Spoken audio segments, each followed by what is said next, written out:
Deuteronomy 19. When the Lord your God has cut off the nations whose land the Lord your God is giving you, and you dispossess them and dwell in their cities and in their houses, you shall separate 3 cities for yourselves in the midst of your land which the Lord your God is giving you to possess. You shall prepare roads for yourself and divide into 3 parts the territory of your land which the Lord your God is giving you to inherit, that any manslayer may flee there. And this is the case of the manslayer who flees there, that he may live. Whoever kills his neighbor unintentionally, not having hated him in time past, as when a man goes into the woods with his neighbor to cut timber, and his hand swings a stroke with the axe to cut down the tree, and the head slips from the handle and strikes his neighbor so that he dies, he shall flee to one of the cities and live, lest the avenger of blood, while his anger is hot, pursue the manslayer and overtake him, because the way is long, and kill him, though he was not deserving of death, since he had not hated the victim in time past.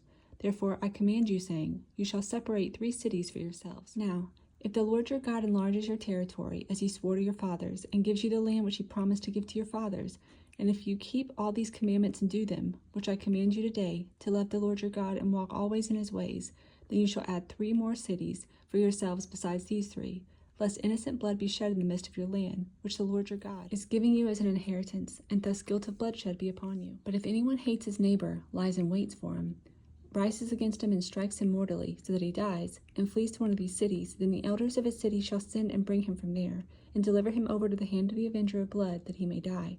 Your eyes shall not pity him, but you shall put away the guilt of innocent blood from Israel, that it may go well with you. You shall not remove your neighbor's landmark, which the men of old have set, in your inheritance which you will inherit in the land that the Lord your God is giving you to possess. One witness shall not rise against a man concerning any iniquity or any sin that he commits. By the mouth of 2 or 3 witnesses the matter shall be established.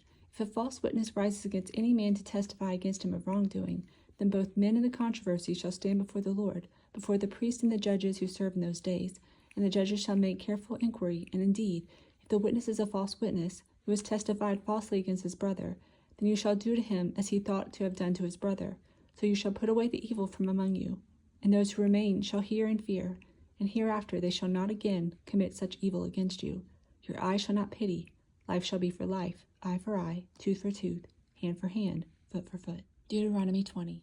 When you go out to battle against your enemies and see horses and chariots and people more numerous than you, do not be afraid of them, for the Lord your God is with you, who brought you out from the land of Egypt. So it shall be, when you are on the verge of battle, that the priest shall approach and speak to the people, and he shall say to them, Hear, O Israel, today you are on the verge of battle with your enemies. Do not let your heart faint, do not be afraid, and do not tremble or be terrified because of them. For the Lord your God is he who goes with you to fight for you against your enemies, to save you. Then the officers shall speak to the people, saying, What man is there who has built a new house and has not dedicated it?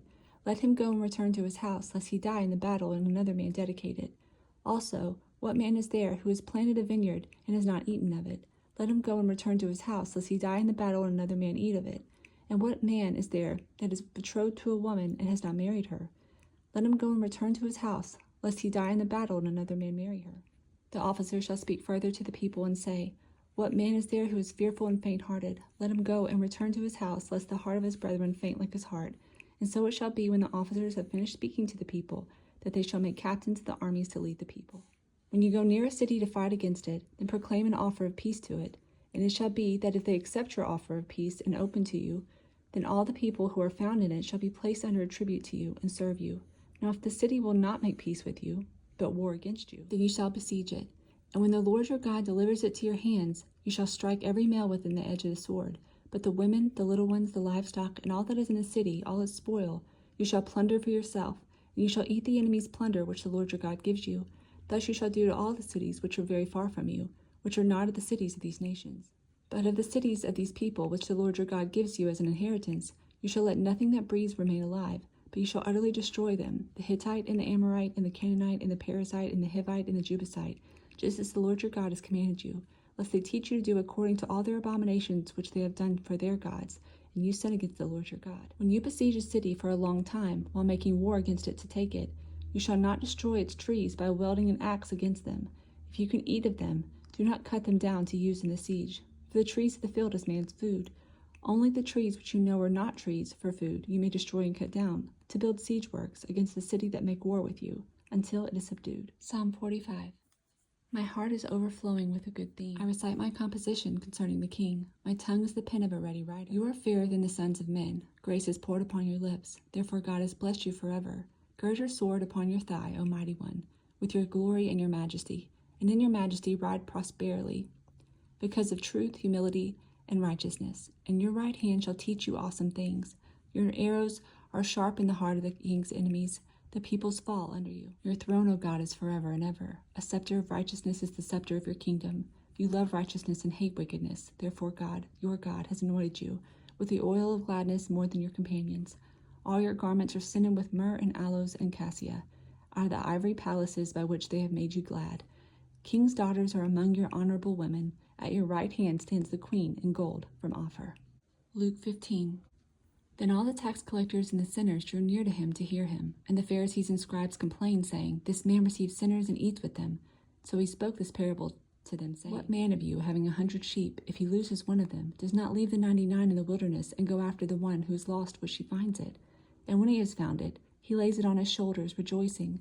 And when he comes home, he calls together his friends and his neighbors, saying to them, Rejoice with me, for I have found my sheep, which he was lost. I say to you that likewise there will be more joy in heaven over one sinner who repents than over 99 just persons who need no repentance. Or what woman, having 10 silver coins, if she loses one coin, does not light a lamp, sweep the house, and search carefully until she finds it? And when she has found it, she calls her friends and neighbors together, saying, Rejoice with me, for I have found the piece which I have lost. Likewise, I say to you, there is joy in the presence of the angels of God over one sinner who repents. Then he said, A certain man had 2 sons, and the younger of them said to his father, Father, give me the portion of goods that falls to me. So he divided to them his livelihood. And not many days after, the younger son gathered all together, journeyed to a far country, and there wasted his possessions with prodigal living. But when he had spent all, there arose a severe famine in the land, and he began to be in want. Then he went and joined himself to a citizen of that country, and sent him into the fields to feed swine. And he would gladly have filled his stomach with the pods that the swine ate, and no one gave him anything. But when he came to himself, he said, How many of my father's hired servants have bread enough and to spare, and I perish with hunger? I will arise and go to my father, and will say to him, Father, I have sinned against heaven and before you, and I am no longer worthy to be called your son. Make me like one of your hired servants. And he rose and came to his father. And when he was still a great way off, his father saw him and had compassion, and ran and fell on his neck and kissed him. And the son said to him, Father, I have sinned against heaven and in your sight, and am no longer worthy to be called your son. But the father said to his servants, Bring out the best robe and put it on him, and put a ring on his hand and sandals on his feet, and bring the fatted calf here and kill it, and let us eat and be merry. For this my son was dead and is alive again. He was lost and is found. And they began to be merry. Now his older son was in the field, and as he came and drew near to the house, he heard music and dancing. So he called one of the servants and asked what the things meant. And he said to him, Your brother has come, and because he has received him safe and sound, your father has killed the fatted calf. But he was angry and would not go in. Therefore his father came out and pleaded with him. So he answered and said to his father, Lo, these many years I have been serving you. I have never transgressed your commandment at any time, and yet you never gave me a young goat, that I might make merry with my friends. But as soon as this son of yours came, who has devoured your livelihood with harlots, you killed the fatted calf for him. And he said to him, Son, you are always with me, and all that I have is yours. It was right that we should make merry and be glad, for your brother was dead and is alive again, and was lost and is found.